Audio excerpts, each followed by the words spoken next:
طفل صغير قال له معلمه: إن تراب الجنة من مسك. قال: عندنا في البيت.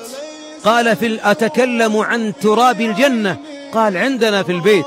فلما أتى من الغد الصغير وقد وعده المعلم بدرجات إن أحضر من تراب الجنة، أتى الطالب بتراب من رمل، فأتى له بالمعلم، فقال المعلم وهو يضحك: يا ولدي قايل لك تراب الجنة، مو بالتراب اللي عندكم في البيت.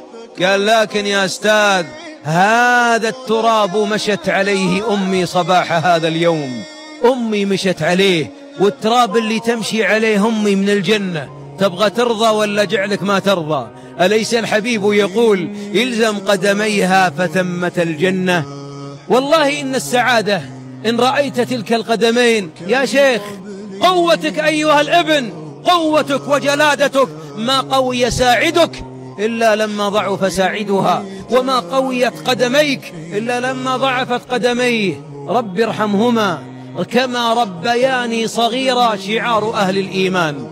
إقرار يومي، دق على أمك كانها حية وعلى أبيك وقل: الله يرحمك كما ربيتيني صغير. لما؟ لأن الابن البار هو الذي لا يشعر أمه أو والده أنه قد كبر. أبرنا من هو؟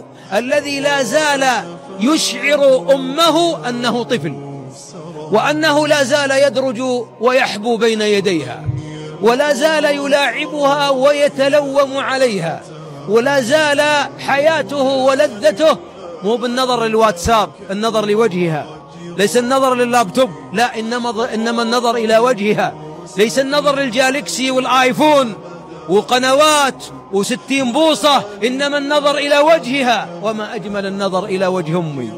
إنها الجنة، إنها الجنة، يكفي أن رضا ربي في رضاها.